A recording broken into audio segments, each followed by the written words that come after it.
The first epistle of Peter, chapter 4.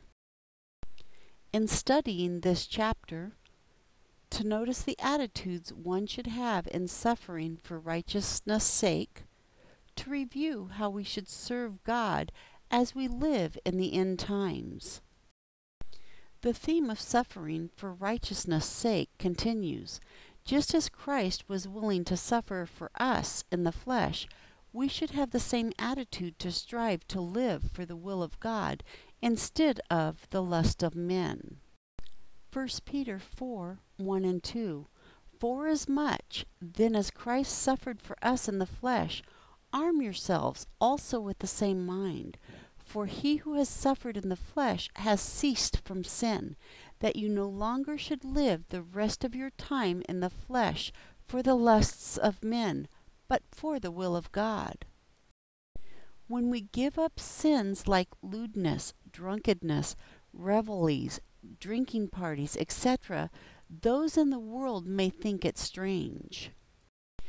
1 Peter 4, 3 and 4. For we have spent enough of our past time doing the desire of the Gentiles, and having walked in lewdness, lusts, drunken binges, orgies, carousing, and abominable idolatries, they think it is strange that you don't run with them into the same excess of riot blaspheming. Yet they themselves will give an account to him who will judge both the living and the dead by the gospel preached to those who are dead. 1 Peter 4, 5 and 6. Who will give account to him who is ready to judge the living and the dead? For to this end was the gospel preached, even to the dead, that they might be judged indeed as men in the flesh, but to live as to God in the Spirit. Living in the end times? Peter admonishes Christians to be serious and watchful in their prayers, fervent in their love for one another, and hospitable to one another without grumbling. 1 Peter 4, 7 through 9. But the end of all things is near. Therefore be of sound mind, self-controlled and sober in prayer. And above all things, be earnest in your love among yourselves, for love covers a multitude of sins. Be hospitable to one another without grumbling. They are to make use of their gifts as good stewards of God's manifold grace, whether it be in speaking or serving, using such abilities to glorify God through Christ, who has all authority and power. 1 Peter 4, 10 through 11. According as each has received a gift, be ministering it among yourselves as good stewards of the grace of God with its various forms. If any man speaks, let it be as it were oracles of God. If any man serves, let it be as of the strength which God supplies, that in all things God may be glorified through Jesus Christ, to whom belong the glory and the dominion forever and ever. Amen.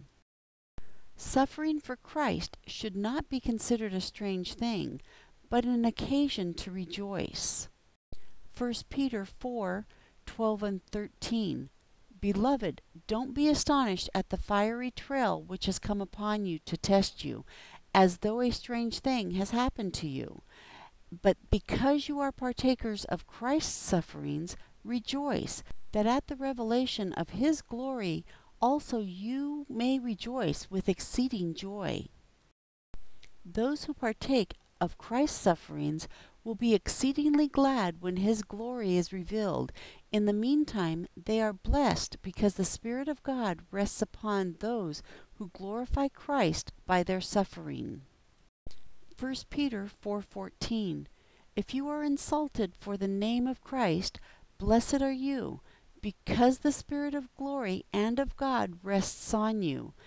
On their part he is blasphemed, but on your part he is glorified. While they should not suffer for doing evil, there is nothing shameful about suffering for Christ. 1 Peter 4:15 and 16. For let none of you suffer as a murderer, or a thief, or an evildoer, or as a meddler in other men's matters. But if one of you suffers for being a Christian, let him not be ashamed, but let him glorify God in this manner. As God's judgment draws near, those who do not obey the gospel have no hope, whereas those who suffer according to Christ's will can commit their souls in doing good to Him who is a faithful Creator. 1 Peter 4:17 through 19. For the time has come for judgment to begin at the house of God. If it begins first with us, what will happen to those who don't obey the gospel of God? If it is hard for the righteous to be saved, what will happen to the ungodly and the sinner? Therefore, let them also who suffer according to the will of God in doing good entrust their souls to Him as a faithful Creator. 1 Peter chapter 4, the end.